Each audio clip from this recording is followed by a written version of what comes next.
Flat Stanley. Show and Tell Flat Stanley.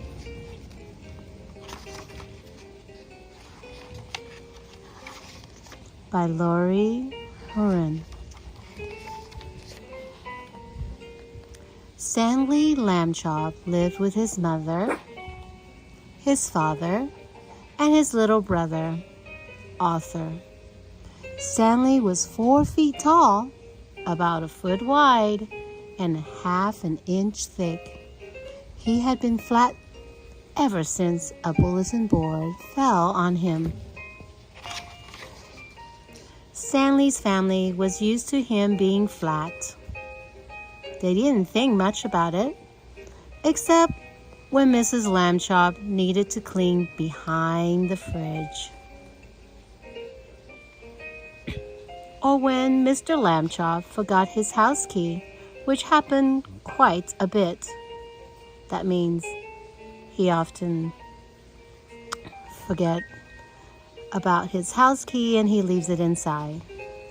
To the Lambchops, Stanley was perfectly normal.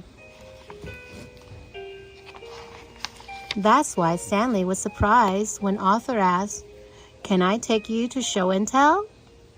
Stanley frowned. Stanley didn't like that idea. "You mean because I'm so good at wiggling your ears?" said Arthur. "Miss Plum really wants to see it." "Oh," said Stanley, "sure, if Miss Plum said so." Stanley felt his face turning pink. It always turned pink when Miss Plum's name came up. Miss Plum was the prettiest teacher in the whole class. "Thanks, Stanley," said Arthur. "No problem," said Stanley. "That's what brothers are for." Arthur smiled to himself.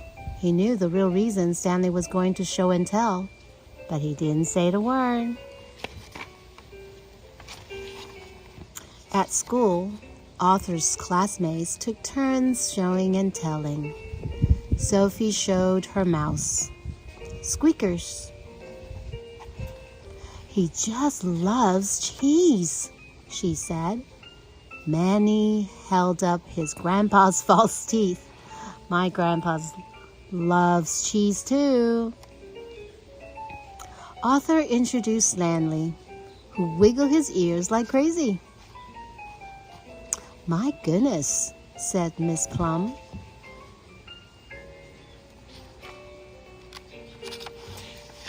"Today, I have something for show and tell too," Miss Plum added shyly.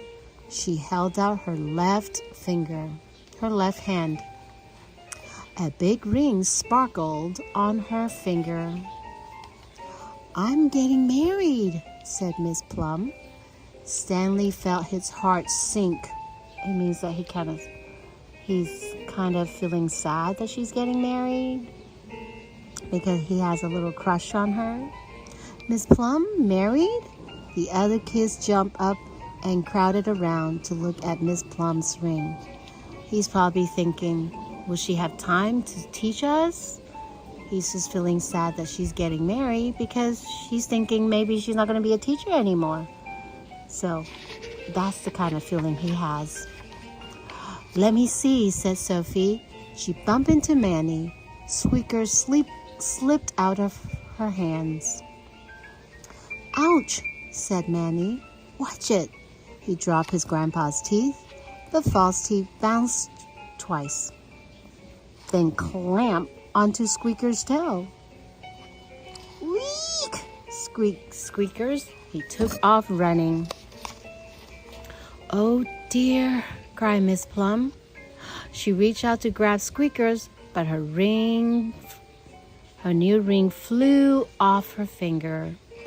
To Stanley, the ring seemed to move in slow motion. He watched it sail toward Squeakers and fall straight down over the mouse's head, where it landed like a sparkly collar around his neck. Poor Squeakers squeaked again and ran even faster. He zipped across the classroom, scampered up a bookcase, and vanished through a crack in the ceiling tile. "My mouse!" cried Sophie. "My grandpa's teeth!" cried Manny. "My ring!" cried Miss Plum. Stanley stood up. "I'll save you, Miss Plum. I'll save your ring and Squeakers and the teeth."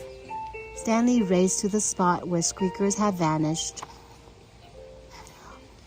It means that Squeaker had disappeared. "Arthur," he said, "that crack in the ceiling is like our window at home. Give me a boost." It means lift him up. "Give me a lift." "On the count of 3, said Arthur. 1, 2, 3. With a grunt, Arthur pushed Stanley high over his head, just as he had a dozen times before. Mr. Lambchart really did forget his keys a lot. Stanley slid through the crack. "I see Squeakers," Stanley yelled. "Come here, boy. Come on." Below, the student heard crashing and thrashing as Stanley chased the mouse over their heads. "Go, Stanley, go," yelled Manny. "It's no use," Stanley said, panting. "He's too fast." Then Arthur thought of something. "Sophie, where's Squeaker's cheese?" "Right here," she said. Arthur grabbed a slice and flung it through the crack. Put it through the crack. "Stanley, try this." The crashing stopped. The thrashing stopped. Then the class saw Stanley's arm poke through the ceiling crack. Squeaker sat in his hand, happily nibbling the cheese. You see? The mouse is happy. He's eating cheese. Stanley's other arm poked out the false teeth and the ring from his fingers. Last of all came Stanley himself, stretching out of the crack like a boy-sized strip of taffy candy. "Oh, Stanley," said Miss Plum, once he was safely on the ground, "you're my hero." She gave Stanley a big hug. Stanley felt his face turn pink, bright pink. "What's wrong with Stanley?" asked Sophie. Arthur grinned. "His face always turns pink when Then Arthur stopped. He looked at Stanley. When he has been wiggling his ears," he said. That's great, right? Isn't that great that Stanley helped the class? "Thanks, Arthur," whispered Stanley. "No problem," said Arthur. "That's what brothers are for." Do you know why Stanley said thank you to Arthur? Because Arthur was just about to tell everyone why Stanley's face always turns pink when he talks about Miss Plum. But then Arthur decided to tell the class about Stanley wiggling his ears. The end.